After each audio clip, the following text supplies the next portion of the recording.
کہ آج کی نشست میں جگر گوشہ امام اہل سنت جناب قبلہ سید برہان الاسلام شاہ صاحب سے میں درخواست کروں گا کہ آپ تشریف لائیں اور تلاوت قرآن مجید کی سعادت حاصل کریں۔ اعوذ باللہ من الشیطان الرجیم،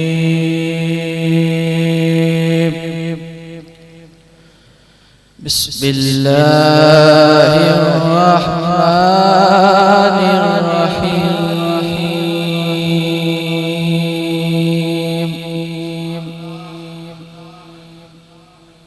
والتین والزیتون والطور سینین، والتین والزیتون والطور سینین، وهذا البلد الأمين،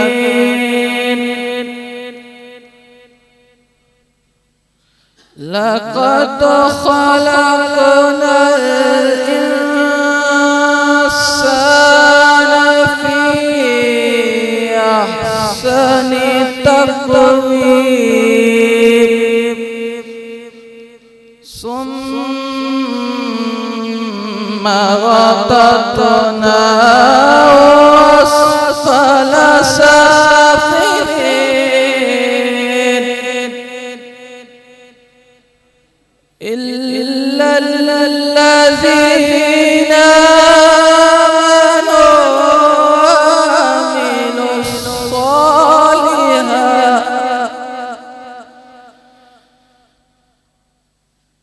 إلا الذين آمنوا وعملوا الصالحات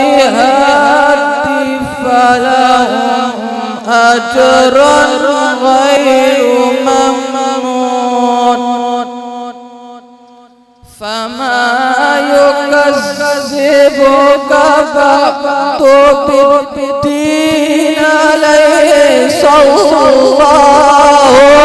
بأحكم الحاكمين؟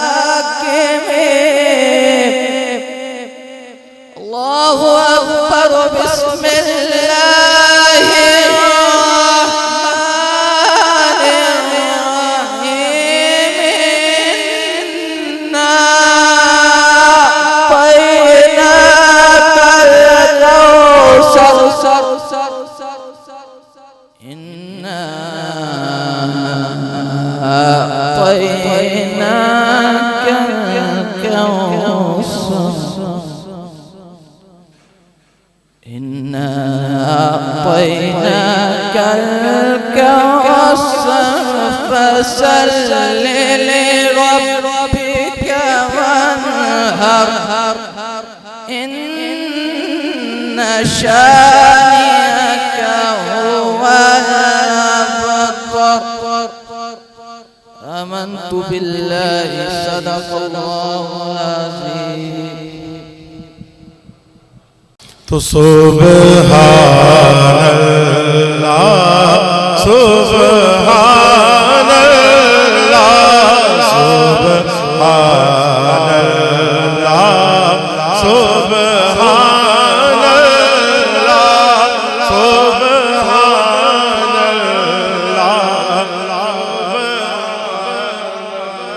اللہ، سبحان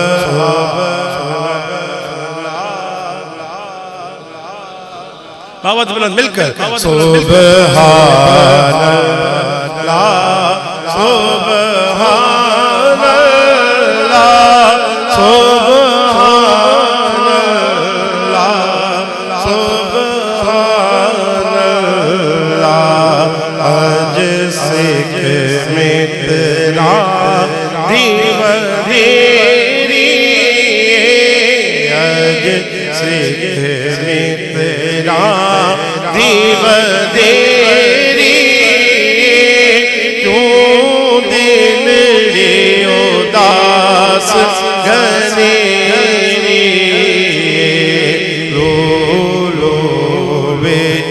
شوق جگیری اج نینا لایا کیوں جڑیا پڑھ سبحان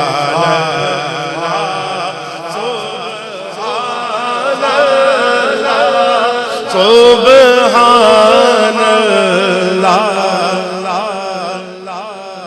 اللہ مکھ چند بدر شانی مکھ چند بدر شانی متے چمکتے لات نورانی کالی زلف تے اکھ مستانی کالی زلف تے اکھ مستانی مخمور اکھیں مد بریا پڑھ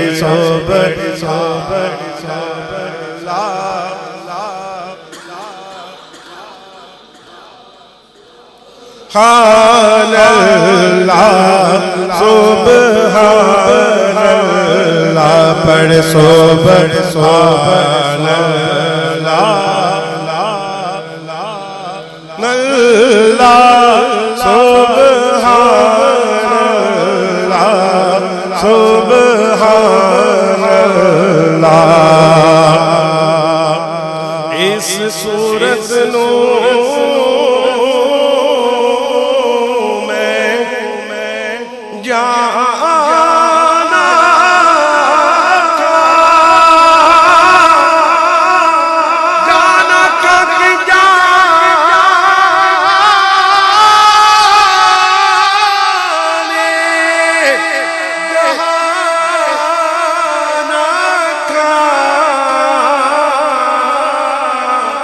اس صورت نو میں جانا کا اس صورت نو میں جانا کا جان آقا کے جانے جہاں جانا کا سچ آقا دے رب جی میں شان کا جس شان تو شانہ سب بڑیا پڑھ سبحان اللہ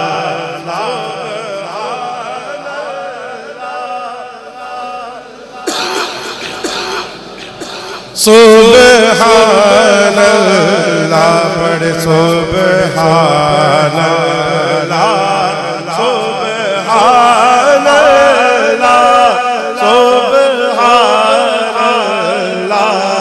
سبحان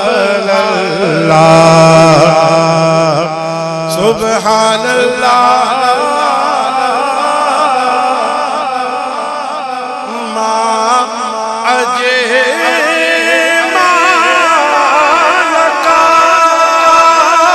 کا ما احسن کا ما اکمل کا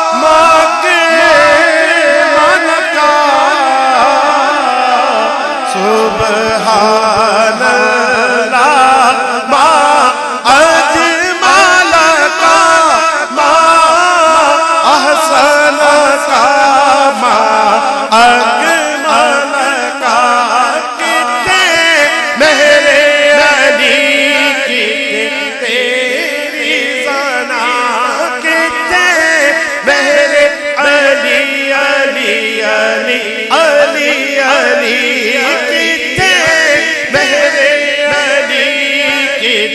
تیری ثنا گستاخ اکھیں کھیتے جا اڑیا پڑھ سبحان اللہ سبحان اللہ سبحان اللہ سبحان اللہ.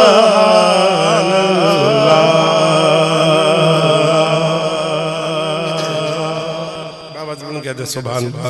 شکریہ، جزاک اللہ. اب قبلہ شاہ صاحب کا خطاب ہوگا. اس سے قبل میں مجلس ابن عربی کے اراکین کی طرف سے نمائندگی کرتے ہوئے کلمات تشکر پیش کرنے کے لیے مفتی نوید عباسی صاحب سے ملتمس ہوں کہ وہ تشریف لائیں اور کلمات تشکر پیش کریں، کیونکہ بسم اللہ الرحمن الرحیم. معزز سامعین، آج کی یہ مجلس ابن عربی جس کا انعقاد کرتے ہوئے ہمیں تقریباً 6 سال ہو گئے ہیں، اور ان 6 سالوں میں ہم ان لوگوں کو یہاں پر جمع کرتے ہیں جو شیخ اکبر حضرت محی الدین ابن عربی رحمۃ اللہ تعالی علیہ کی ذات سے آگاہی بھی رکھتے ہیں، اور پھر اکثریت ایسے لوگوں کی ہوتی ہے جو حضرت شاہ صاحب قبلہ دامت برکاتہم العالیہ آپ کے ساتھ، قاضی صاحب تشریف رکھیں، آپ کے ساتھ وابستگی رکھتے ہیں، اس حوالے سے درس خصوص میں شرکت کرتے ہیں. تو یہ مجالس مختلف مواقع پر منعقد ہوتی ہیں. سالانہ طور پر بھی ہم ایک مجلس کا انعقاد کرتے ہیں تاکہ لوگوں کو شیخ اکبر سے آگاہی دی جائے، ان کی تعلیمات کیا ہیں. یہ حضرت شاہ صاحب رحمۃ اللہ دامت برکاتہم العالیہ، حضرت تاجدار گولڈا سیدنا پیر مہر علی شاہ رضی اللہ تعالیٰ عنہ کے طریقے کو آگے بڑھا کر اس سلسلے کو آگے بڑھا رہے ہیں، اور اس شہر میں آپ وہ علم و آگاہی فراہم کر رہے ہیں جس سے لوگ نابلد ہیں، ناآشنا ہیں.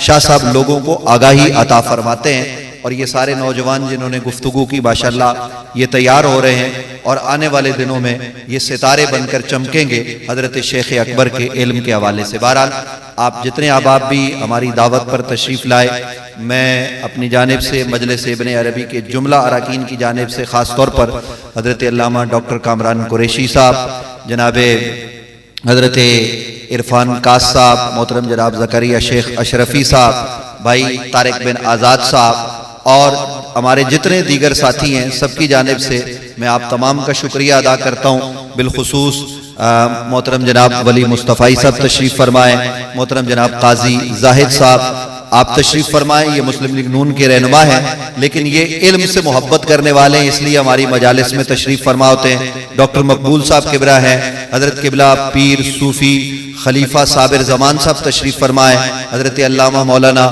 صوفی عبداللطیف صاحب ہزاروی دامت برکاتہم العالیہ تشریف فرمائیں، اور ہماری خوش قسمتی حضرت علامہ مولانا ڈاکٹر سید محبوب الحسن شاہ صاحب بخاری آپ بھی تشریف فرمائیں. آپ سے گزارش کی گئی کہ کوئی مقالہ پڑھیں، تو شاہ صاحب نے کہا کہ نہیں، میں چونکہ باہر سے آیا ہوں، اس وقت میری تیاری نہیں کہ استاد صاحب کے سامنے بات کروں. تو بہرحال آپ بھی تشریف فرما ہوئے. میں نے کہا کہ آپ تھوڑی دیر کے لیے آ ہی جائیں، تو کرم نوازی کی، آپ تشریف فرما ہوئے. حضرت علامہ مولانا عطاء الرحمان بٹ صاحب، اور اسی طریقے سے حضرت علامہ قبلہ پیر سہیل گیلانی صاحب، حضرت علامہ قبلہ جناب جمیل احمد نقشبندی صاحب، حضرت علامہ مولانا سعید میروی صاحب، محترم جناب حضرت پیر سید زاہد حسین شاہ صاحب گیلانی، اور جملہ جتنے احباب بھی آپ تشریف فرما ہوئے. میں اگر سب کے اسماء گرامی لینا چاہوں تو وہ بہت وقت بیت جائے گا. سب احباب کو میں صمیم قلب سے خوش آمدید کہتا ہوں، آپ کا شکریہ ادا کرتا ہوں کہ آپ تشریف لائے، اور یہ بھی امید رکھتا ہوں کہ ہم نے تھوڑا بہت آپ کے لیے محاضر کا اہتمام کیا ہے، وہ آپ چکھ کر ضرور ابن عربی کا لنگر آپ تشریف لے جائیے گا. اور میں یہاں ایمان جوش ہے اس کے جملہ احباب کا بھی شکریہ ادا کرتا ہوں. اللہ تعالی ہمیں شیخ اکبر محی الدین ابن عربی رحمۃ اللہ تعالی علیہ کی تعلیمات کو آگے بڑھانے اور ان تعلیمات پر عمل کرنے کی توفیق نصیب فرمائے. گرامی قدر، ایوان جوش میں تقریب انعقاد پذیر ہے، تو 4 مصرے جوش ملی آبادی کے، اور اسی کے ساتھ میں قبلہ استاد صاحب کو دعوت دوں گا گفتگو کے لیے کہ لیلائے سخن کو آنکھ بھر کر دیکھو، لیلائے سخن کو آنکھ بھر کر دیکھو، قاموس و لغات سے گزر کر دیکھو، اور الفاظ کے سر پر نہیں اڑتے مانا، الفاظ کے سر پر نہیں اڑتے مانا، الفاظ کے سینے میں اتر کر دیکھو. تو الفاظ کے سینے میں اتر کر جب دیکھا جاتا ہے تو وہ رمز آشکار ہوتے ہیں، اور یقینی طور پہ کہ جب الفاظ کے سینے میں اتر کر ان معانی تک رسائی حاصل کی جاتی ہے تو نئے نئے اسرار و غوامض روشن ہوتے ہیں اور کھلتے ہیں. اور میں اس مرحلے پہ شکر گزار ہوں آرٹس کونسل پاکستان کی انتظامیہ کا کہ جن کی تعاون سے یہاں پہ تقریب انعقاد پذیر ہے، اور جو ممبر آرٹ کونسل یہاں آج کی تقریب میں اپنے ذوق کی تسکین کے لیے رونق افروز ہیں، میں ان کو بھی خوش آمدید کہتا ہوں اور ان کے تعاون کے لیے خصوصی طور پہ میں شکر گزار ہوں۔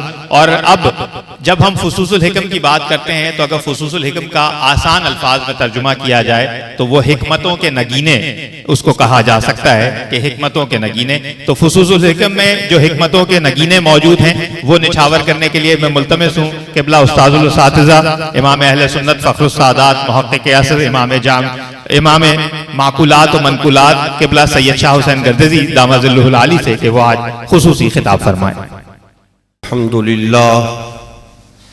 الحمدللہ رب العالمین والصلاة والسلام علی سید الانبیاء والمرسلین وعلی آلہ واصحابہ اجمعین۔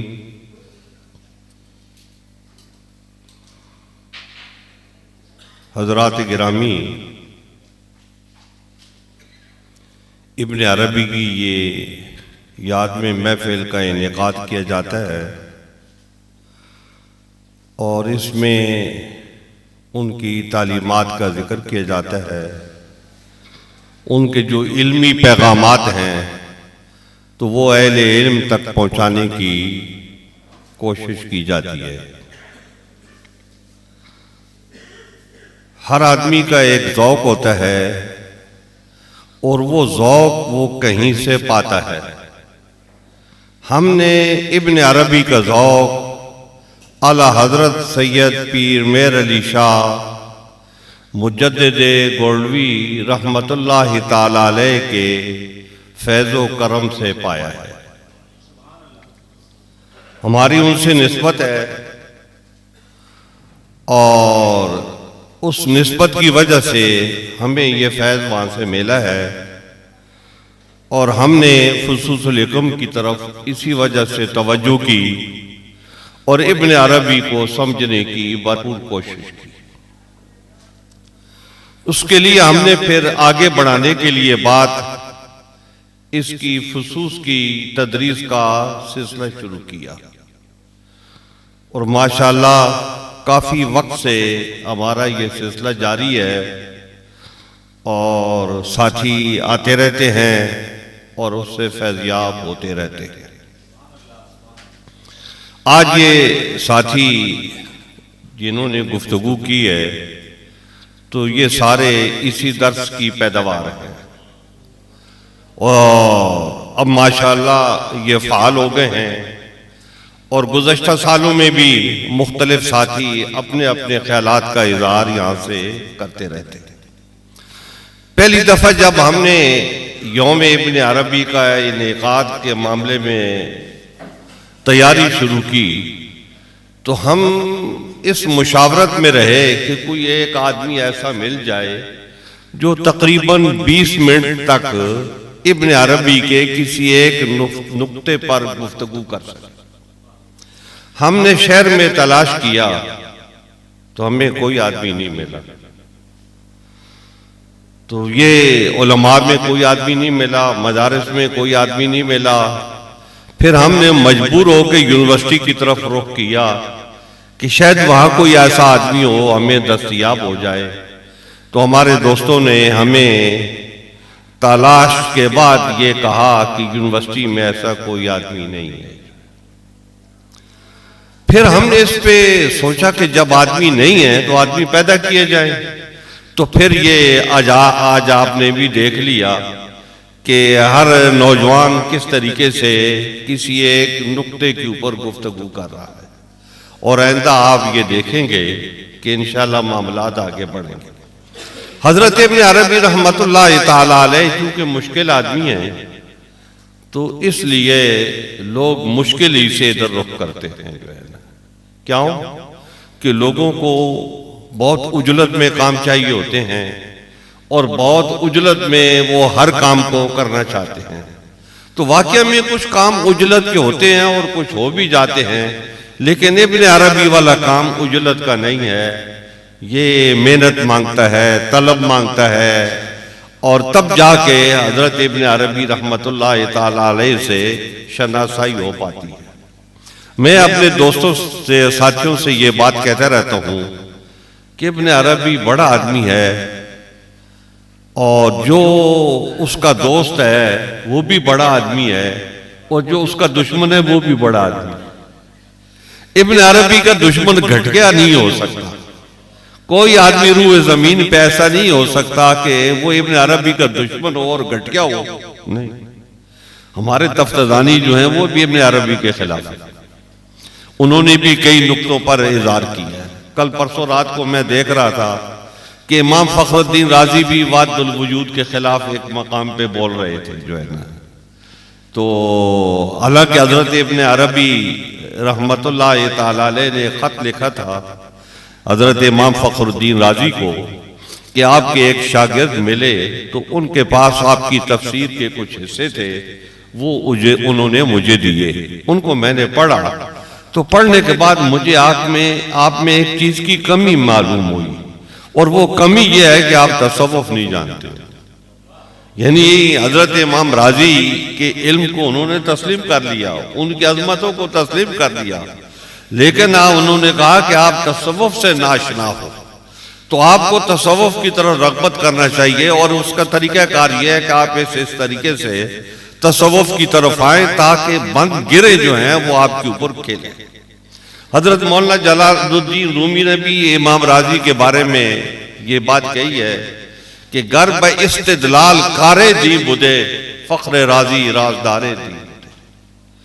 انہوں نے کہا کہ دیکھو رازدار جو آدمی بنتا ہے اللہ تعالیٰ کا تو وہ تصوف سے بنتا ہے، اور تصوف یاد رکھو باتوں کا نام نہیں ہے۔ ہم لوگ جتنے صوفی لوگ ہیں ہم تصوف والے نہیں ہیں، ہم صوفیہ کرام سے محبت کرنے والے ہیں، ان کے تذکرے کرتے ہیں، ان کے واقعات کو ہم پیش کرتے ہیں، لیکن تصوف سے ہم ناشنا ہوتے ہیں، ہمیں پتہ نہیں تصوف کیا چیز ہے۔ تصوف نام ہے سلوک کا، جو آدمی سلوک کرتا ہے تو اس کے باطن میں ایک کیفیت پیدا ہوتی ہے، قوت پیدا ہوتی ہے، یا وہ پہلے سے موجود ہوتی ہے اور اس کو بیدار کر دیا جاتا ہے اور وہ اس راستے پہ چل پڑتا ہے۔ گزشتہ دنوں ایک ہمارے ساتھی آئے تو انہوں نے مجھ سے کہا کہ وہ آپ کہتے رہتے ہو کہ انت عبد اللہ کانک تراہ فإن لم تکن تراہ فإنہ یراک، تو کہتے ہیں آپ کے کہنے پہ میں اس کام پہ لگ گیا، تو اب میں کانک تراہ میں پہنچ گیا ہوں۔ تو حضرات گرامی، آدمی کوشش کرتا ہے اور کوشش کرتا ہے تو وہ منزل پا لیتا ہے۔ ایک آدمی ڈاکٹر بننا چاہتا ہے تو وہ اس کے حساب سے تعلیم حاصل کرتا ہے تو وہ پہنچ جاتا ہے اپنی منزل پہ، اور اسی طریقے سے ایک آدمی کسی اور شعبے میں داخل ہوتا ہے تو وہ محنت کرتا ہے، مشقت کرتا ہے تو وہ اس میں پہنچ جاتا ہے۔ تو تصوف جو ہے وہ سلوک کا نام ہے۔ سلوک کا مطلب یہ ہے کہ آپ کا باطن کھل جائے اور جو چیزیں پوشیدہ ہیں اسرار الہیہ میں سے وہ آپ پر ظاہر ہونے لگے، آپ کو پتہ چلنے لگے کہ یہ کیا اور یہ کیا اور یہ کیا اور یہ کیا ہے۔ تو آج کے اگر سبق میں وہاں تک ہم پہنچ گئے تو اس میں من عرف نفسہ فقد عرف ربہ آئے گا، تو یہ صوفیہ کرام کے نزدیک یہ حدیث ہے، تو اس کے حوالے سے ہم وہاں پر گفتگو کریں گے۔ تو میرے کہنے کا مطلب یہ ہے کہ آدمی ابن عربی کی شناسائی مشکل کام ہے، لیکن جب آدمی طے کر لے تو وہ کہیں نہ کہیں پہنچ جاتا ہے اور ابن عربی کی شناخت جو ہے وہ اس کے دل میں پیدا ہو جاتی ہے۔ اب علم عربی ایک تو صوفیہ کرام میں منفرد ہیں، اور دوسرا ہمارے متکلمین جو ہیں ان سے بھی ان کا انفراد ہے۔ ہمارے متکلمین ایک مسئلہ ہے تنزیہ کا، جس کو آپ کہیں سبحان الذی اسریٰ بعبدہ، پاک ہے وہ ذات، بے عیب ہے وہ ذات۔ تو اب ہم تسبیح کرتے ہیں اللہ تعالیٰ کی، تو تسبیح کا مطلب یہ ہے کہ تسبیح اس کی تعریف و توصیف کرتے ہیں، اور پھر ہم جو ہے نا تنزیہ کرتے ہیں، ہم کہتے ہیں بے عیب ہے وہ ذات۔ تو ہر چیز، ہر عیب دار بات سے، ہر کمزور بات سے، ہر نقص بات سے اس کی تطہیر بیان کرتے ہیں، اس کی پاکیزگی بیان کرتے ہیں کہ وہ ان چیزوں سے بلند ہے جو ہے نا۔ تو حضرات گرامی، جب ہم اس طریقے سے جاتے ہیں اللہ تعالیٰ کی معرفت میں، اس کے میدان میں، تو علمی طور پہ ہمیں بہت ساری چیزیں متکلمین دیتے ہیں اور ہم ان کو حاصل کرتے ہیں۔ اب ایک ہوتی ہے تنزیہ اور ایک ہوتی ہے تشبیہ۔ تو تنزیہ یہ ہوتی ہے کہ مخلوق کی جتنی صفات ہے اللہ تعالیٰ ان سے پاک ہے، یہ تنزیہ ہے۔ اور تشبیہ میں کیا ہوگا؟ تشبیہ میں یہ ہوگا کہ کچھ صفات مشترک ہے اللہ کی اور بندے کی، جو ہے نا، جو بندہ جو ہے وہ اس کا بندہ ہے تو اس میں اس نے کچھ چیزیں ایسی رکھی ہیں جو اس کی اپنی ہیں، جو ہے نا، تو یہ ایک تشبیہ کی بات ہے۔ تو ہمارے متکلمین جتنے ہیں وہ تنزیہ کی بات کرتے ہیں، تشبیہ کی بات نہیں کرتے۔ حضرت علامہ فضل اخر آبادی نے بھی وحدۃ الوجود پہ ایک رسالہ لکھا ہے الروض المجود کے نام سے، اس میں انہوں نے متکلمین کے اوپر تنقید کی ہے۔ انہوں نے کہا ہے کہ یہ تنزیہ کی بات کرتے ہیں اور تشبیہ کی بات نہیں کرتے۔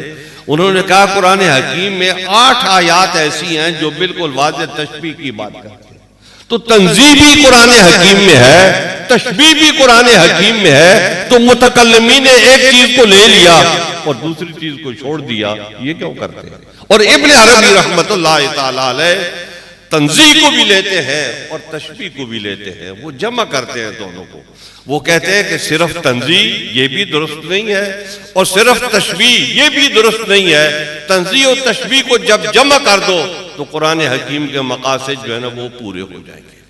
حضرات گرامی، آج اس کے درس کے لیے میں نے دن کو سوچا کہ کون سا حصہ ہے جو میں آپ کے سامنے بیان کروں، تو فص ابراہیمی میرے ذہن میں آئی، تو میں نے اس کی عبارت کو دیکھ لیا، تو جو کچھ میرے ذہن میں آیا ہے تو وہ اس حوالے سے میں آپ سے گزارش کروں گا۔ تخلله وحسره جميع ما اتصفت به الذات الإلهية قال الشاعر قد تخللت مسلك الروح مني وبه سمي الخليل خليلا كما يتخلل اللون المتلون فيكون العرض بحيث جوهره ما هو كالمكان والمتمكن۔ بس یہ حضرت ابراہیم علیہ السلام کا قرآن حکیم میں ایک نام اللہ نے کہا دیا ان کو خلیل کا، وَاتَّخَذَ اللَّهُ إِبْرَاهِيمَ خَلِيلًا، کہ حضرت ابراہیم علیہ السلام کو اللہ تعالیٰ نے اپنا دوست بنا لیا۔ تو دوستی جو ہوتی ہے وہ طرفین کی طرف سے ہوتی ہے، ایک طرف سے نہیں ہوتی۔ دونوں کے دل میں ایک دوسرے انسان جو دوستیاں کرتے ہیں تو دونوں کے دل میں ایک دوسرے کے لیے محبت پیدا ہوتی ہے اور ایک ایسی قوت پیدا ہوتی ہے وحدت کی، تو وہ اس کی بنیاد پہ اپنی قربت بہت زیادہ کر لیتے ہیں، اٹھتے بیٹھتے ہیں اور آپس میں بات چیت کرتے ہیں اور کثرت سے جو ہے ان کا یہ نظام چلتا رہتا ہے۔ جیسے صحابی کا لفظ ہے تو ہمارے جو حنفی ہیں حضرات وہ یہ بات کہتے ہیں کہ صحابی کے لیے ایک طویل عرصہ بہت ضروری ہوتا ہے۔ میں آپ سے عرض کروں، پہلے ایک مثال دیتا ہوں تاکہ آپ کو بات سمجھ میں آ جائے۔ کچھ چیزیں آدمی کے ذہنوں میں راسخ ہوتی ہیں تو وہ سرسری سے ہوتی ہیں تو آدمی ان کے اوپر غور و فکر نہیں کرتا، جب کبھی اس کو موقع ملتا ہے اور وہ صاحب علم ہوتا ہے تو وہ غور و فکر کرتا ہے تو وہ منزل تک پہنچ جاتا ہے۔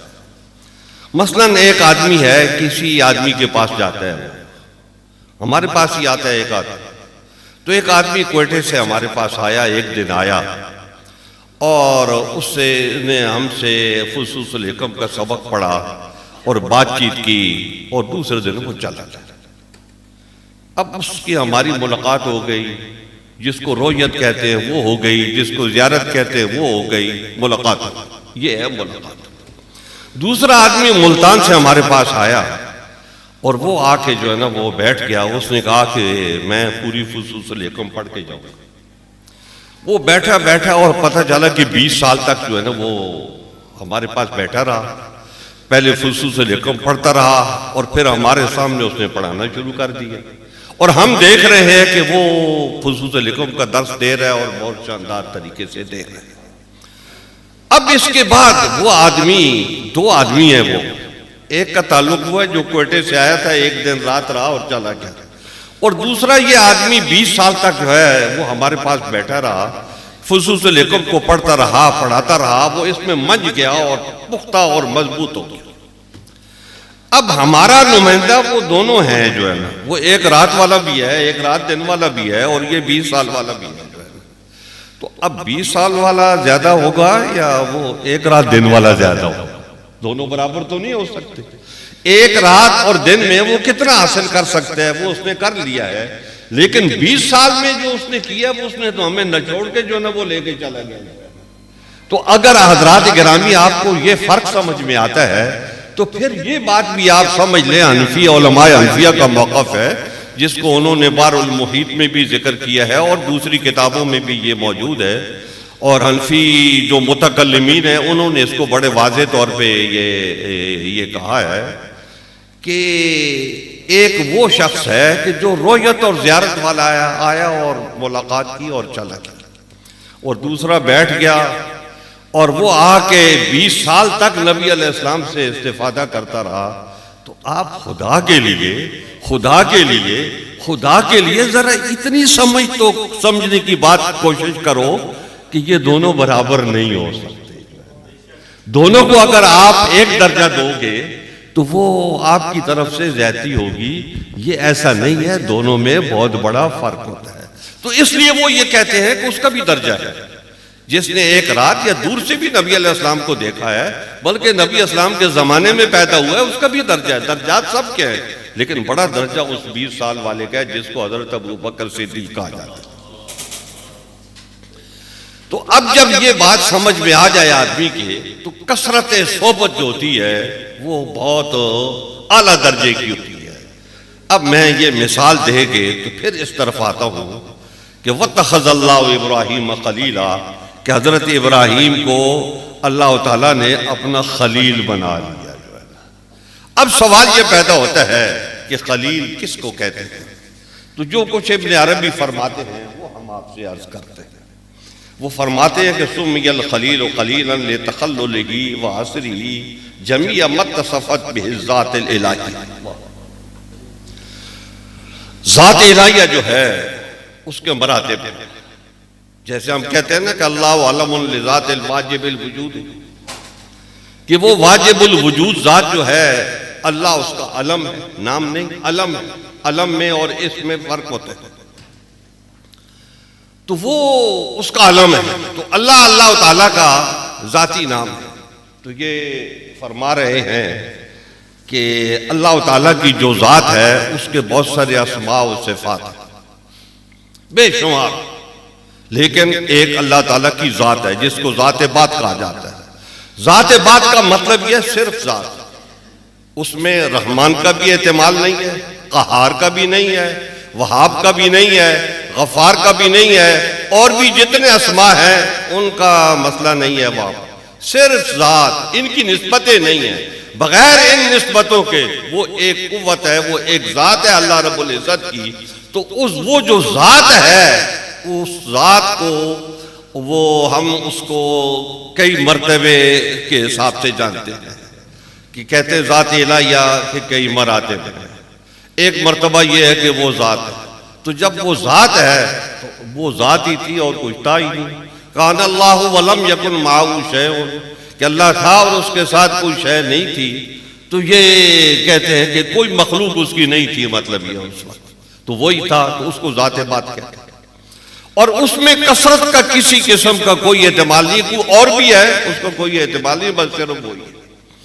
دوسرا جو ہے مرتبہ وحدت ہے، تو مرتبہ وحدت وہ ہوتا ہے کہ جس میں بالقوہ کثرت کا اعتبار ہوتا ہے، کہ اللہ کی ذات تو ہے لیکن اس میں کثرت ہے۔ کثرت کس لحاظ سے ہے وہ بات آگے آ رہی ہے، کہ بالقوہ اور بالفعل کا مطلب آپ سمجھتے ہو کہ بالقوہ کا مطلب یہ ہوتا ہے کہ ایک آدمی ہے، یہ بچہ ہے جیسے، تو اس کو کسی نے جو ہے نا لکھانا سکھایا، لکھا کیسے جاتا ہے اس کو سکھایا گیا، تو یوں قلم پکڑو، یوں انگلیاں چلاؤ اور یوں لکھو، اور حرف کو یوں کرو یوں کرو یوں کرو۔ اور ایک بچے کو کسی نے نہیں سکھایا اور وہ بوڑھا بھی ہو گیا تو اس کو لکھنا نہیں آتا، لیکن وہ جس کو سکھایا گیا تو وہ سیکھ گیا۔ اس کا مطلب کیا ہوا کہ بالقوہ وہ دونوں کاتب ہیں، لیکن بالفعل ایک کاتب ہے، لکھتا ہے، اور دوسرا جو ہے نا وہ نہیں لکھتا. تو یہ بالقوہ اور بالفعل میں فرق ہوتا ہے کہ قوت اس کے اندر موجود ہے. تو اب وہ کہتے ہیں کہ یہ جو دوسرا مرتبہ ہے اس میں کثرت بالقوہ جو ہے وہ موجود ہے. اور پھر کیا ہوتا ہے؟ کہتے ہیں کثرت بالقوہ کا مطلب یہ ہے کہ کچھ نشانات، کچھ چیزیں ایسی ہیں کہ جن کی تفصیل کی جا سکتی ہے، کچھ نقطے ایسے ہیں کہ ان نقطوں کو کھول کے بیان کیا جا سکتا ہے، ان کو واضح کیا جا سکتا ہے، ان کو پھیلایا جا سکتا ہے، لیکن عملی طور پہ کوئی چیز نہیں ہے. اور وہ جو نقطے ہیں ان کو شیون الہیہ کہا جاتا ہے. ان نقطوں کا نام شیون الہیہ ہے. پھر تیسرا درجہ جو آتا ہے وہ واحدیت کا آتا ہے. اب واحدیت کا درجہ کیا ہے؟ اسماء و صفات کے لحاظ سے کہ اللہ تعالیٰ کی ذات جو ہے اس کا یہ اسم بھی ہے، رحمان بھی ہے، رحیم بھی ہے، مالک بھی ہے، قدوس بھی ہے، جبار بھی ہے، غفار بھی ہے، سارے اسماء. قرآن حکیم میں آتا ہے کہ وَلِلَّهِ الْأَسْمَاءُ الْحُسْنَى، کہ اللہ تعالیٰ کی بے شمار اسماء ہیں. بے شمار ہم اپنی زبان میں کہتے ہیں، لیکن وَلِلَّهِ الْأَسْمَاءُ الْحُسْنَى عربیت کے لحاظ سے آپ دیکھو گے تو وہ اسماء جمع ہے اور اس کے اوپر الف لام آ گیا ہے. تو جب جمع کے اوپر الف لام آتا ہے تو وہ استغراق کا فائدہ دیتا ہے. استغراق کا مطلب یہ ہے کہ وہ تمام اسماء جو ہیں، تمام چیزیں جو ہیں وہ ان کو شامل ہوتا ہے. تو وَلِلَّهِ الْأَسْمَاءُ الْحُسْنَى کہ اللہ تعالیٰ کے بے شمار اسماء ہیں، کہ یہ استغراق کا معنی جو ہے نا اس میں موجود ہوتا ہے. اب وہ کثرت ہے، ہمارے یہاں 99 نام مشہور ہیں، تو یہ اصول اسماء ہے. ان کے علاوہ ان کے بے شمار، ان کے آگے جو ہے ابن عربی رحمت اللہ تعالیٰ علیہ فرماتے لا متناہی اسماء ہیں، ان کی اسماء کی کوئی حد نہیں ہے. اور ہر شخص، ہر انسان جو ہے اللہ تعالیٰ کا ایک اسم اس کی پرورش کرتا ہے، اس کی تربیت کرتا ہے، اور وہ اس سے الگ ہوتا ہے دوسرے سے، دوسرے کا اس سے تعلق نہیں ہوتا. یہ ہر اسم الگ الگ ہر آدمی کی پرورش کرتا ہے. تو اس لیے لا متناہی ہے اللہ تعالیٰ کے اسماء، ان کا حساب نہیں ہو سکتا. لیکن بنیادی طور پہ اللہ تعالیٰ کی 3 اسماء ہیں جن کو بسیط کہا جاتا ہے. ایک حیات ہے، ایک علم ہے، اور ایک قدرت. یہ 3 اسماء جو ہیں یہ بنیادی ہیں، اور ان کو بسیط کا اسی لیے بسیط کہا جاتا ہے. تو اب جب یہ بنیادی اسماء ہیں تو ان کے ساتھ پھر جوڑا جاتا ہے کہ علم کے ساتھ سمع و بصر کو جوڑا جاتا ہے، سمیع و بصیر کو جوڑا جاتا ہے. اور ایسے ہی قدرت ہے تو قدرت کے ساتھ جو ہے ارادے کو اور تکلم کو جو ہے نا وہ جوڑا جاتا ہے. تو بات آگے بڑھائی جاتی ہے، اور پھر اسماء الحسنہ جو ہیں ان کا ظہور ہوتا ہے اور وہ بات آگے بڑھتی جاتی ہے. اب بات آگے کہتے ہیں کہ یہ جو اللہ تعالیٰ کے اسماء جو ہیں یہ علم ہے اللہ تعالیٰ کے بارے میں. تو یہ اسماء جو ہیں جب علم ہے تو علم جو ہے وہ معلوم ہوتا ہے، اس میں معلوم موجود ہوتا ہے. تو اب سوال یہ پیدا ہوتا ہے کہ اللہ کے علم میں معلوم کیا چیز ہے؟ کہ جب اللہ تعالیٰ نے یہ چاہا کہ وہ کائنات بنائے، جب چاہا جب اس کو اس طرف توجہ ہوئی. توجہ کب ہوئی؟ کہ وہ حدیث شریف میں آتا ہے کہ میں کنت کنزا مخفیا فاحببت ان اعرف فخلقت الخلق، کہ میں ایک مخفی خزانہ تھا اور مجھے کوئی پہچاننے والا نہیں تھا، مجھ سے کوئی استفادہ کرنے والا نہیں تھا، میری ذات سے فیضان حاصل کرنے والا کوئی نہیں تھا ہی کوئی نہیں. تو اس لیے یہ کام نہیں تھا. تو میں نے یہ چاہا کہ میں پہچانا جاؤں، میری شناخت ہو. تو فخلقت الخلق، تو میں نے مخلوق کو پیدا کیا. اب جب اللہ تعالیٰ نے مخلوق کو پیدا کیا تو اس سے یہ پتہ چلا کہ یہ مخلوق اس کے بارے میں نشاندہی کرے گی کہ وہ کیا ہے. جیسے فرشتوں کی بات بھی ہو رہی تھی کہ فرشتوں سے کہا گیا کہ آپ بتاؤ، تو وہ عاجز آ گئے. جب آدم علیہ السلام سے کہا گیا تو آدم علیہ السلام نے بتا دیا. اب وہ فرشتے جو ہزاروں سال، لاکھوں سال سے اللہ تعالیٰ کی تسبیح و تحمید میں مصروف ہے، اس کی عبادت میں لگے ہوئے ہیں، جب اللہ تعالیٰ کے بارے میں ان کو یہ علم ہوا کہ حضرت آدم علیہ السلام نے جب یہ کہا کہ وہ سمیع ہے، وہ علیم ہے، وہ بصیر ہے، وہ قدیر ہے، وہ غفور ہے، تو جب اس طریقے سے انہوں نے باتیں کی، ان کی وضاحتیں کی، تو وہ حیران ہو گئے تو انہوں نے کہا سبحانک لا علم لنا الا ما علمتنا، تو نے ہمیں وہ تھوڑا سا علم دیا تھا عبادت کا تو ہم اسی میں لگے رہے، اور یہ جو آدم بول رہے ہیں یہ تو کہیں اور سے بول رہے ہیں، تو نے ان کو بہت کچھ دے دیا ہے۔ تو مسئلہ یہی ہے کہ اللہ تعالیٰ نے ان کو ایک حد تک محدود رکھا تھا، اور آدم علیہ السلام کو اللہ تعالیٰ نے اپنے صفات کا اسماء کا علم دے دیا۔ اب یہاں ایک بات یہ ہے کہ یہ حضرات صوفیہ کرام جو ہیں یہ یہیں سے علمی طور پہ بات کرتے ہیں، یہ کہتے ہیں کہ اللہ تعالیٰ کے بے شمار اسماء ہے۔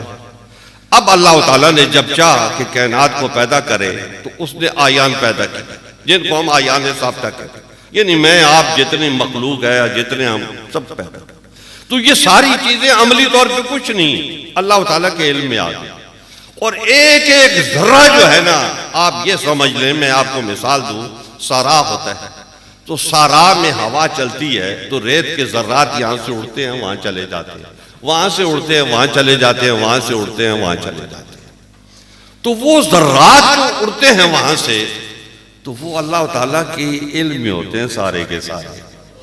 وہ ایک ذرہ یہاں سے اڑ کے وہاں جاتا ہے تو وہ اللہ کے علم میں ہوتا ہے، اور اس کا جو نظام ہے اس نظام کے تک وہ وہیں گرتا ہے جا کے جہاں اس کو گرنا ہے، وہ دوسری جگہ پہ نہیں گر سکتا۔ میں نے ذروں کی مثال دی ہے، تو اسی کائنات کا ساری کا حساب کر لیں کہ ہر وقت جو ہے وہ ہر چیز اس کی نگاہ میں ہے، اور ہر چیز اس کے کنٹرول میں ہے، ہر چیز اس کے قبضے میں ہے، وہ یوں بھی وہی کرتا ہے اور یوں بھی وہی کرتا ہے، ہوائیں وہی چلاتا ہے، سارا نظام اسی کا ہے، اور وہ اس نظام کو اپنے حساب سے چلاتا ہے۔ اب پیدائش کا نظام ہے، موت کا نظام ہے، تو یہ سارا آگے کرتے ہیں، فرشتے کرتے ہیں، جیسے سب لوگوں کو پتہ ہے کہ حضرت عزرائیل علیہ السلام کیا کام کرتے ہیں، جو ہے سب کو پتہ ہے، تو بظاہر تو وہ کرتے ہیں، لیکن اللہ نے ان کو اس کام پہ لگا رکھا ہے۔ لیکن یہ بات یاد رہے کہ وہ بعض فلاسفہ کہتے ہیں کہ اللہ تعالیٰ کو جزیات کا علم نہیں ہوتا، نہیں، فلاسفہ کی یہ بات غلط ہے۔ اس نے حضرت عزرائیل علیہ السلام کو یہ کام سونپ رکھا ہے، وہ کر رہے ہیں، لیکن اس کی نگاہ میں ہو رہا ہے سارا کچھ، اور جو اس نے طے کیا ہے اسی کے مطابق ہو رہا ہے، اس کے خلاف نہیں ہو سکتا۔ تو اللہ رب العزت کے اتنے اسماء ہیں، تو وہ اسماء جو ہے یہ صوفیہ کرام کی طرف آتے ہیں۔ ہم کریمے سے شروع کرتے ہیں اور پھر کریمہ پڑھتے ہیں، تو اس کے بعد میں نے پہلے کریمہ پڑھا تھا، جب فارسی شریف پڑھی جاتی تھی، علماء پڑھتے تھے، طالب علم پڑھتے تھے۔ اب فارسی شریف کو بین الاقوامی حالات کی وجہ سے پاکستان سے رخصت کر دیا گیا۔ اب جو طالب علم منظر پہ آ رہے ہیں تو وہ فارسی سے ناآشنا ہے، تو بہرکیف جب ہم نے پڑھا تھا تو اس وقت پڑھایا جاتا تھا کریمہ بھی، اور پھر نام حق پڑھایا جاتا تھا، اور پھر جو ہے نا پن نامہ پڑھایا جاتا تھا۔ تو ہم نے کریمہ بھی پڑھا، نام حق بھی پڑھا، پن نامہ بھی پڑھا، پھر آگے کی پڑھی جو ہے نا کتابیں۔ لیکن جو بات کہنا چاہتا ہوں وہ پن نامے میں ایک شعر ہے شیخ فرید الدین عطار کا کہ صوفیہ در لباس صوف باش، باس افتہائے خدا موصوف باش۔ اب وہ کہتے ہیں کہ صوفی تو ٹھیک ہے لباس پہن لیا، ان کا لباس پہن لیا، کیونکہ صوفیہ ان کا لباس پہنتے تھے، اس لیے کہ ان کو اس میں آسانی رہتی تھی، کوئی تکلفات نہیں ہوتے تھے۔ تو کہتے ہیں ٹھیک ہے لباس تو ہو گیا تیرا صوفیوں والا، تو اب کام کیا ہے؟ صوفیوں کی صفات کیا ہے؟ کہ جو خدا کی صفات ہیں ان کے ساتھ اپنے آپ کو موصوف کر۔ مثلا وہ رحمان ہے تو تو بھی رحمت، صفت رحمت اپنے اندر پیدا کر۔ اب صفت رحمت پیدا کرے گا تو کیا کرے گا؟ جو اللہ کی مخلوق ہے اس کے ساتھ رحم کرے گا، کسی کے ساتھ ظلم نہیں کرے گا، کسی کے ساتھ ناانصافی نہیں کرے گا، کسی کو پیاسا دیکھے گا اس کو پانی پلائے گا، کسی کو بھوکا دیکھے گا اس کو کھانا کھلائے گا، کسی کو بے لباس دیکھے گا اس کو لباس پہنائے گا۔ الا حاضل کیا یہ تیرا کام ہوگا، کیونکہ یہ خدا کی مخلوق ہے، تو رحم کا تقاضا یہ ہے کہ تو ان ساری چیزوں کو پورا کر۔ حضرت سعدی صاحب بھی اس میدان میں پیچھے نہیں رہے، انہوں نے بھی ایک شعر ان کا بھی ہے کریمے میں کہ ہما وقت شو در کرم مستقیم کہ ہست آفرین اندائے جان کریم، کہ تو کرم یعنی لوگوں کو مال دینے میں، خرچ کرنے میں، سخاوت کرنے میں پخت مضبوط ہو جا۔ کیوں؟ کہ وہ تیرا پیدا کرنے والا جو ہے وہ بھی یہی کام کرتا ہے، تو بھی یہی کام کر۔ مطلب یہ وہ سخی ہے، جواد ہے وہ، تو بھی سخاوت کا کام کر، تیرے پاس ہے تو لوگوں کو دے، جو ہے نا لوگوں کی مدد کر اس حوالے سے۔ تو یہ دینا کرم کرنا اللہ کی صفت ہے۔ تو ساتھ ہی اس طالب علم سے جو پہلے مدرسے میں داخل ہوتا ہے، کریمہ پڑھتا ہے، تو اس سے کہہ رہے ہیں کہ اللہ تعالیٰ کی یہ صفت ہے، تو اس صفت کو اپنے اندر اجاگر کرو، اس کو اپنے اندر پیدا کرو، اس کو اپنے اندر بیدار کرو۔ تو جب اس کو آپ بیدار کرو گے تو اللہ کی صفت آپ کے اندر بیدار ہو جائے گی، آپ وہی کام کرنے لگیں۔ تو اللہ تعالیٰ نے اپنی صفات جو ہیں وہ بندے کو دی ہیں، اور بندہ ان کو بیدار کرتا ہے تو وہ بیدار ہو جاتی ہیں۔ تو ان کو جو ہے نا وہ جو بندہ ہے تو یہ عین ثابتہ ہے، یہ اللہ کے علم میں ہے، کیونکہ آیان ثابتہ جو ہے وہ مخلوق نہیں ہے، کیونکہ وہ اللہ کا علم ہے۔ تو اللہ کا علم قدیم ہے، وہ حادث نہیں ہو سکتا۔ تو یہ چیزیں جو بعد والی ہیں، یہ حدوث کا زمانہ کب شروع ہوا؟ کہتے ہیں جب اس نے مخلوق کو پیدا کیا، جب اس نے کن فرمایا۔ تو آیان ثابتہ کن کی ماتحتی میں نہیں آتے، یہ اس سے پہلے کے ہیں، یہ صفات الہیہ میں آتے ہیں، کیونکہ یہ اللہ کا علم ہے، اور اللہ کا علم جو ہے وہ اس کے ساتھ قائم ہے۔ یہ ایک الگ بحث ہے معتزلہ کا، اور اشاعرہ اور ماتریدیہ حضرات شرح قید میں پوری بحث آتی ہے کہ یہ اسماء و صفات ذات الہیہ کے ساتھ کس طریقے سے قائم ہیں۔ تو یہ ایک الگ بحث ہے، لیکن یہ جو ارشاد فرما رہے ہیں، یہ فرما رہے ہیں متصفت بذات الالہیہ، کہ جمیع کہ اللہ تعالیٰ کی جو صفات ہیں، ذات الہیہ کے جو صفات ہیں، تو ان کے ساتھ اپنے آپ کو موصوف کر لے۔ تو یہی بات سادی کہہ رہے ہیں، یہی بات حضرت فرید الدین عطار کہہ رہے ہیں، اور یہی بات حضرت ابن عربی فرما رہے ہیں یہاں پر۔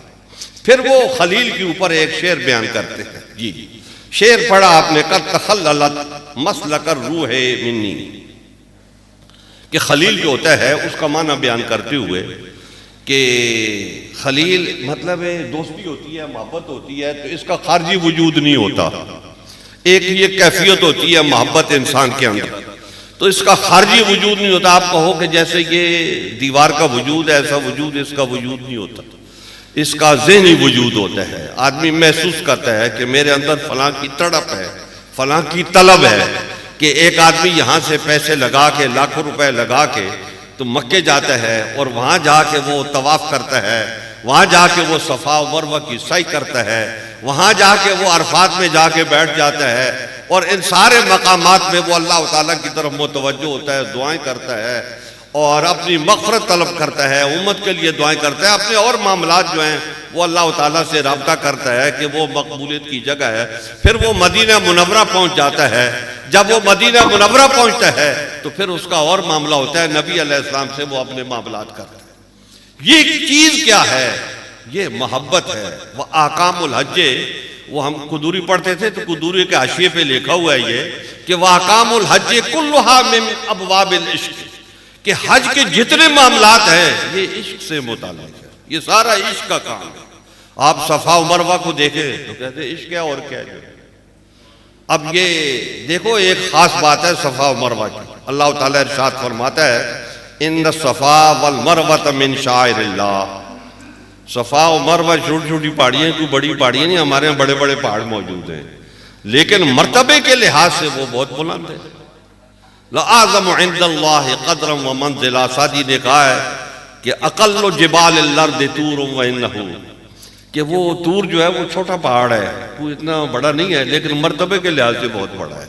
تو صفا و مروہ چھوٹی چھوٹی پہاڑیاں اب رہ گئی ہیں، جو ہے بس اوپر آدمی چڑھائی چڑھتا ہے تو وہ آ جاتی ہیں، جو ہے وہ اتنا لمبا سفر نہیں کرنا پڑتا۔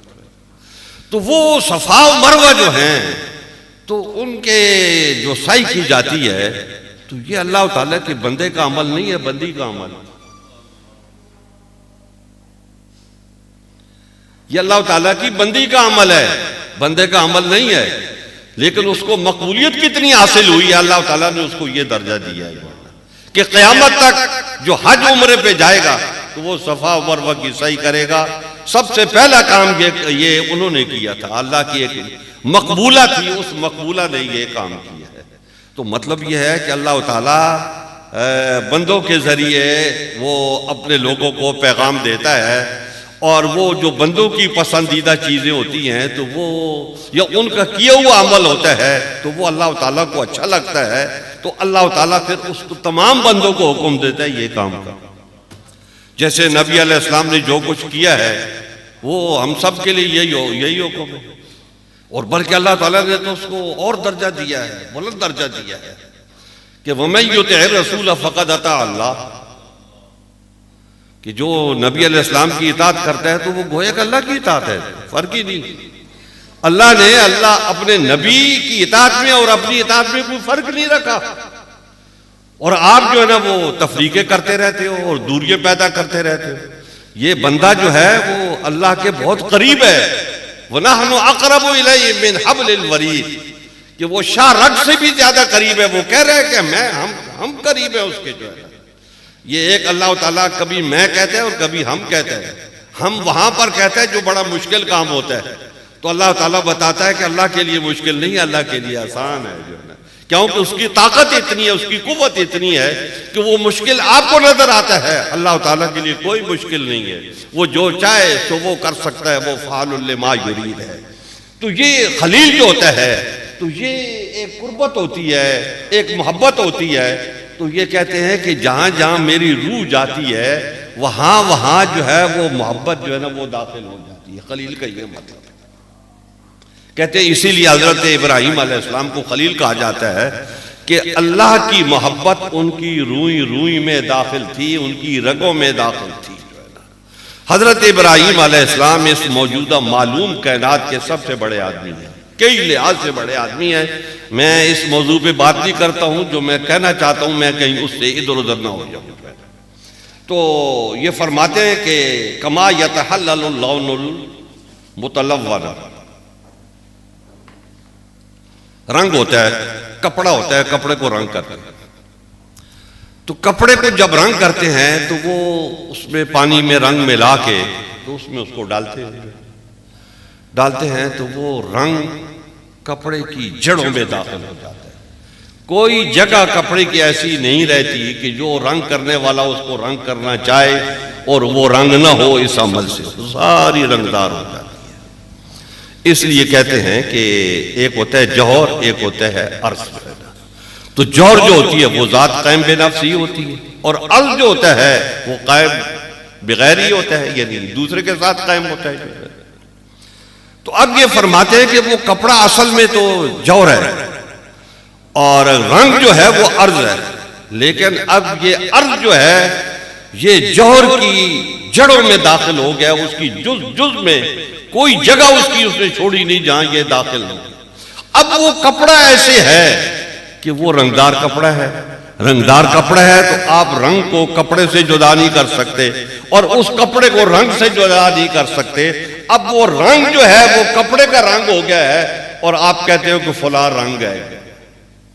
تو یہ ایک جو تحلیل ہوتی ہے جس کو حلول کہتے ہیں، تو ایک حلول کی یہ تعریف ہے کہ اس طریقے سے، جیسے اس کی ایک اور مثال ہے کہ آپ دودھ میں شکر ڈالتے ہو تو شکر دودھ میں مل جاتی ہے. اب آپ اس کے ذرات کو الگ کرنا چاہو تو الگ نہیں کر سکتے. یہ حلول ہے. یہ وہ ہے جس کو ساری کہتے ہیں. یہ حلول ہے، ساری ہے. کہ وہ حضرت چراغ دہلوی کا مصرع ہے کہ او در من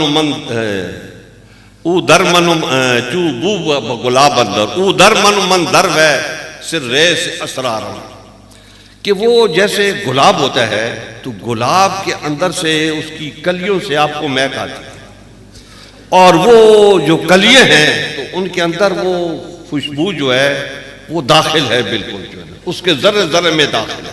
تو اس کو کہتے ہیں کہ عشق آمد ساری چو بو بگلاب اندر، کہ او در من در وے چو بو بگلاب اندر، وہ مجھ میں اور میں اس میں ایسے ہے جیسے مہک جو ہے گلاب کی کلیوں میں ہے. تو اس کو کہتے ہیں حلول ساری. اور دوسرے حلول کے بارے میں انہوں نے یہ بات کہی ہے کہ وہ مکان اور مکین کا ہوتا ہے.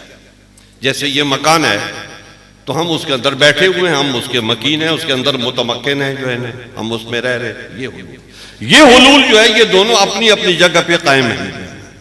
اور وہ حلول جو ہے وہ اس میں بالکل فنا ہو گیا، دونوں کو الگ نہیں کیا جا سکتا۔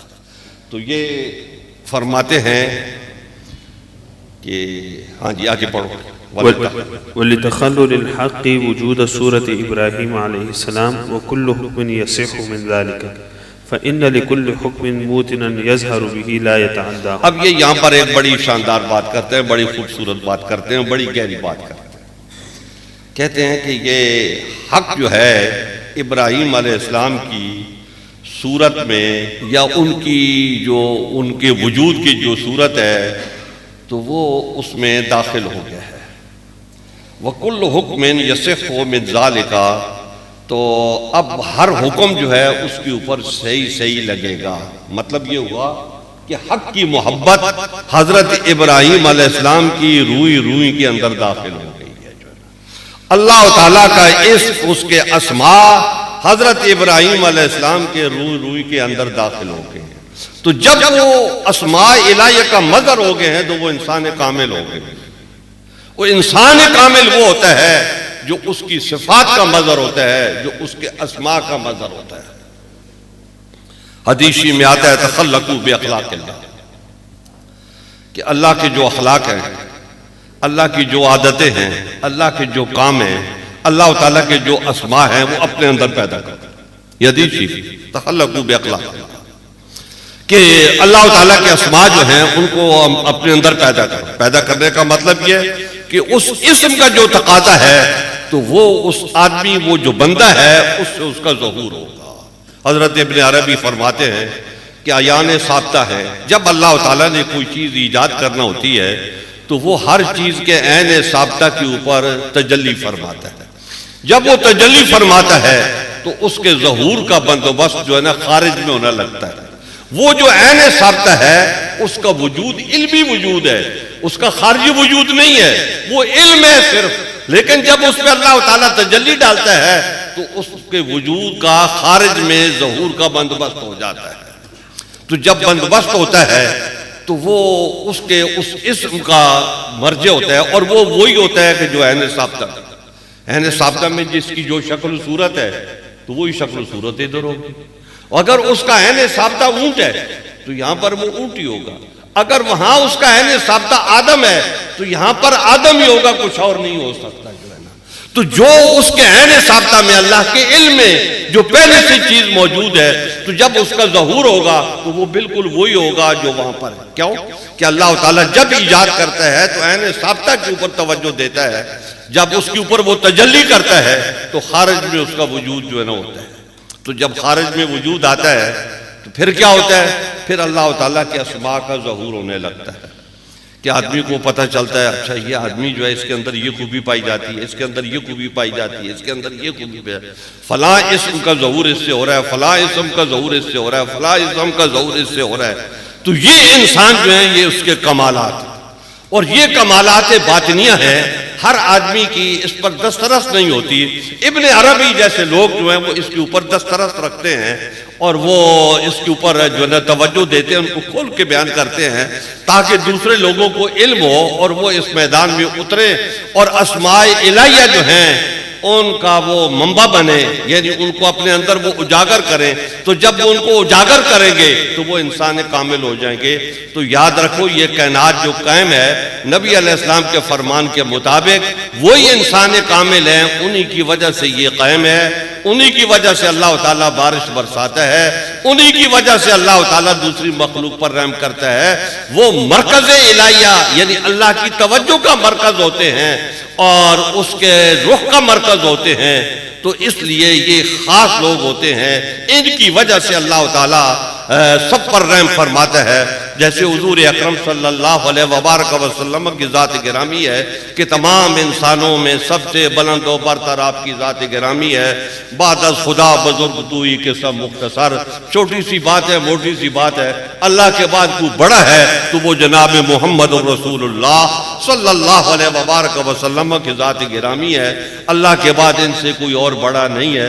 ہاں لوگ پہلے گزرے ہیں، لوگ بڑے بڑے لوگ گزرے ہیں، لیکن ان سب بڑے بڑوں سے بڑا جو ہے وہ نبی علیہ السلام کی ذات مبارکہ ہے، اور وہ آخر میں آئی ہے، اور سید الکونین ختم المرسلین، آخر آمد بود فخر الاولین، کہ وہ آئے تو آخر لیکن وہ پہلوں کے لیے بھی فخر کا باعث تھے، ان کے لیے بھی بڑائی کا باعث تھے۔ کہتے ہیں فَإِنَّ لِكُلِّ حُكْمٍ مُوطَنًا، ہر حکم جو ہوتا ہے اس کا ایک محل ہوتا ہے، اور وہ اپنے محل سے تجاوز نہیں کرتا۔ ایسا نہیں ہوتا کہ وہ اپنے محل سے تجاوز کرے۔ تو خلیل جو ہے یہ اللہ تعالیٰ نے ان کا حضرت ابراہیم علیہ السلام کو یہ مرتبہ بخشا ہے، اور اس کے تقاضے ہیں، اور وہ تقاضے یہاں سے پورے ہوں گے، اور وہ حضرت ابراہیم علیہ السلام کی ذات گرامی ہے۔ یہ بات ألا ترى الحق يظهر بصفات المحدثات وأخبر بذلك عن نفسه وبصفات النقص وبصفات الذم. ألا ترى المخلوق يظهر بصفات الحق من أولها إلى آخرها وكلها حق له كما أن صفات المحدثات حق للحق. کہتے ہیں کہ الا ترى الحق يظهر بصفات المحدثات، کہتے ہیں کہ دیکھو سمیع و بصیر اللہ تعالیٰ کہتا ہے کہ اللہ تعالیٰ ان اللہ سمیع بصیر، اور پھر کہتا ہے فجعلناہ سمیعا بصیرا، کہ ہم نے انسان کو سمیع بصیر بنایا۔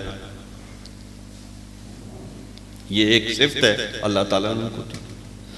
اور بعض اوقات ایسا ہوتا ہے کہ مخلوق کا کام ہوتا ہے، یہ خلق کا ایک کام ہوتا ہے، لیکن اللہ تعالیٰ اس کو اپنی طرف منسوب کرتا ہے۔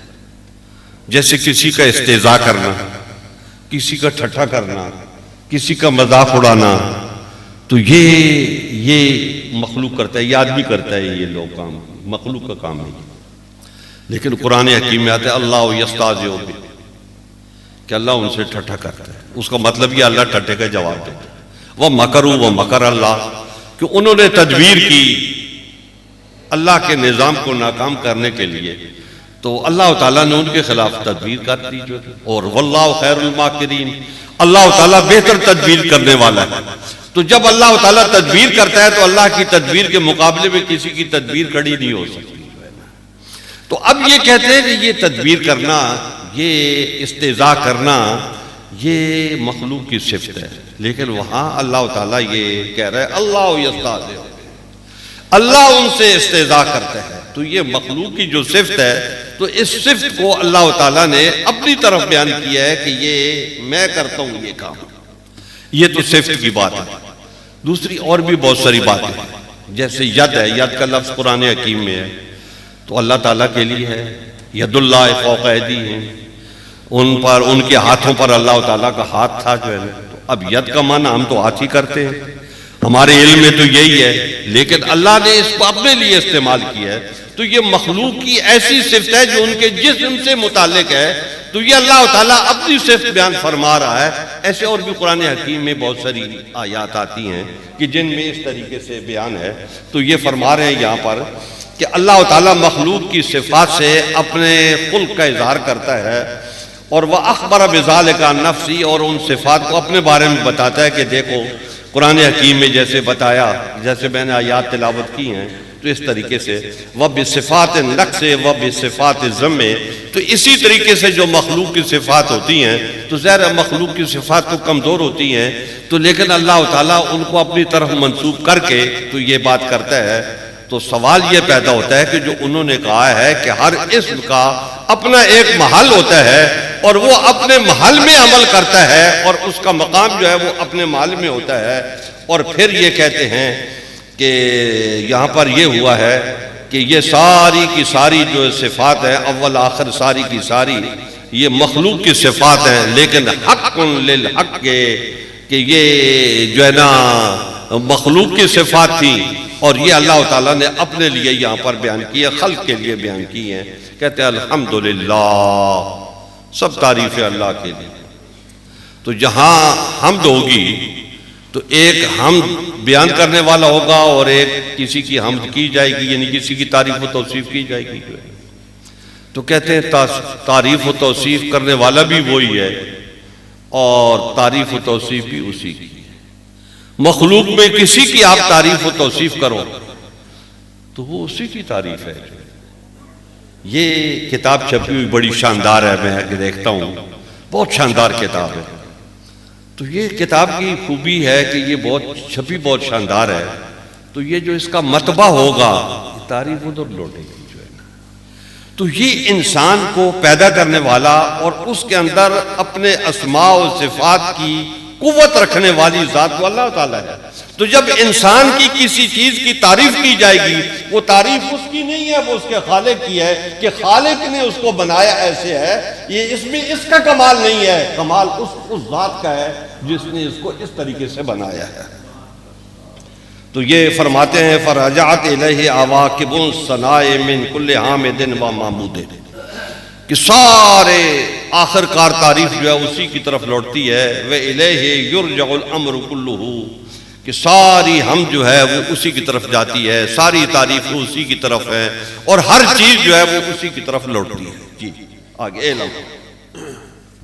اعلم انه ما تخلل شيء شيئا الا كان محمولا فيه، فالمتخلل اسم فاعل محجوب بالمتخلل اسم مفعول، فاسم المفعول هو الظاهر واسم الفاعل هو الباطن المستور، وهو غذاء له كالماء يتخلل الصوفة فتربو به. اب ایک بات کر کے میں ختم کرتا ہوں اپنی بات. اثر کا وقت جو ہے نا وہ ہے.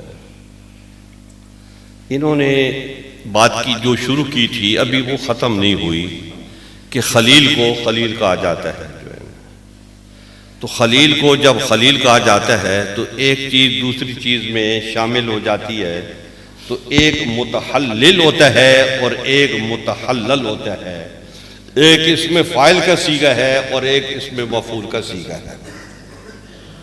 تو یہ کہتے ہیں فاسم المفعول هو الظاہر. آپ نے شکر کو دودھ میں ڈالا، شکر فنا ہو گئی. وہ جو اس میں مفعول ہے وہ دودھ ہے جو ہے. تو اب وہ جو دودھ ہے، دودھ کا نام ہے، دودھ کی عزت ہے، یہ اس میں فنا ہو گئی. تو اب کمال دودھ کا نہیں ہے، کمال اس شکر کا ہے جو اس میں ڈالی گئی ہے، لیکن اس کا ظہور جو ہے وہ دودھ سے ہو رہا ہے.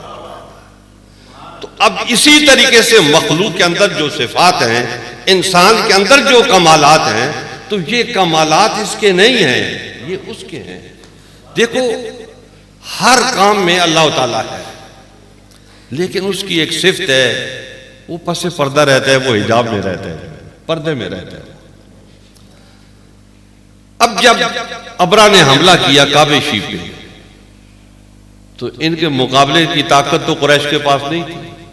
تو حضرت عبد المطلب نے پہاڑ پہ چڑھ کے اس کی طرف رجوع کیا کہ ہمارے بس میں نہیں ہے اس کے حملے کو روکنا، گھر بھی تیرا ہے، تو جان تیرا کام جانے جو ہے نا، ہم یہ کام نہیں کر سکتے، ہمارے اندر طاقت نہیں ہے. تو وہ اس نے کیا کیا؟ اس نے ابابیل بھیجی. ابابیل تو پہلے کبھی نہیں آئے تھے، وہ اس علاقے میں کبھی ابابیل نہیں آئے تھے، لیکن وہ پتھر لے کے آ گئے وہ ابابیل.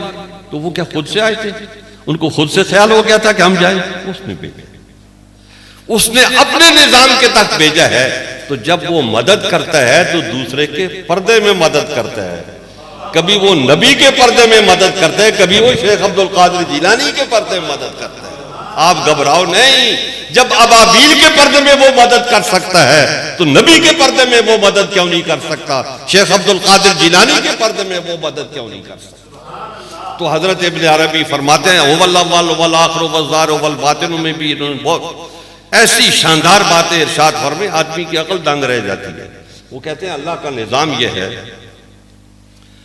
کہ یہ انسان کا ایک ظاہر ہے اور ایک باطن ہے. تو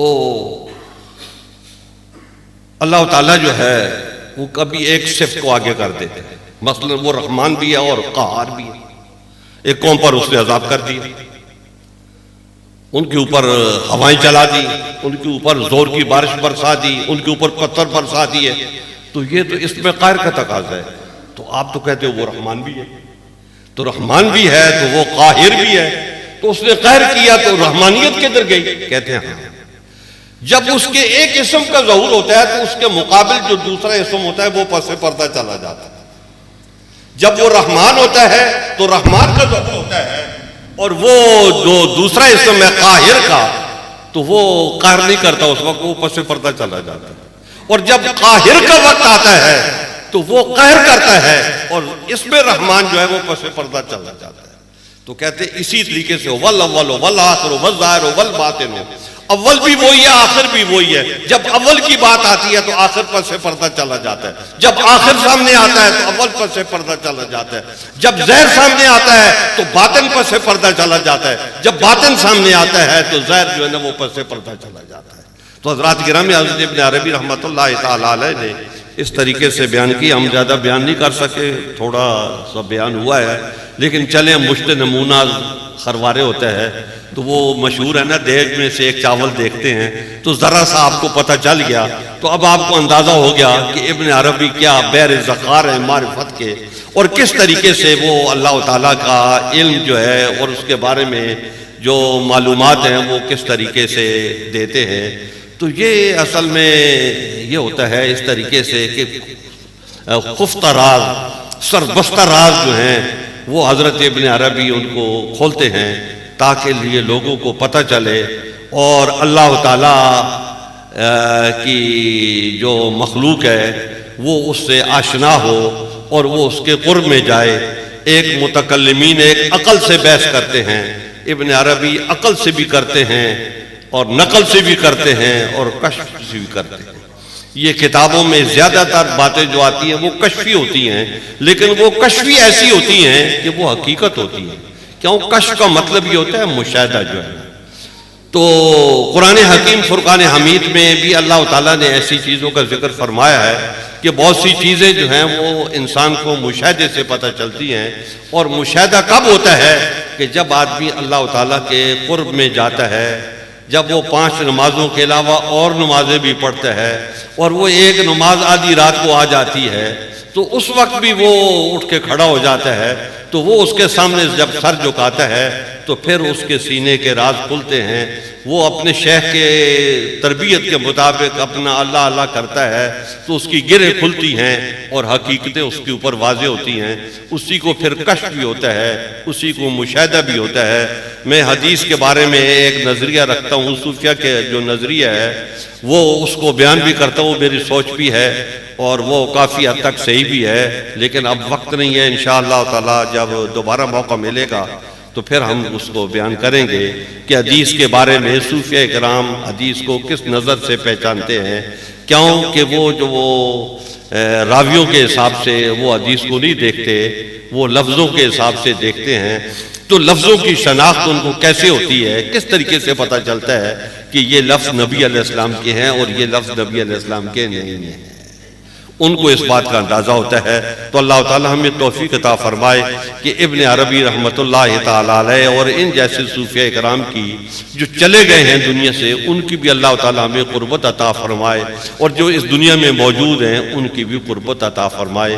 اے اللہ ہم سب لوگوں کو اس بات کی توفیق عطا فرمائے.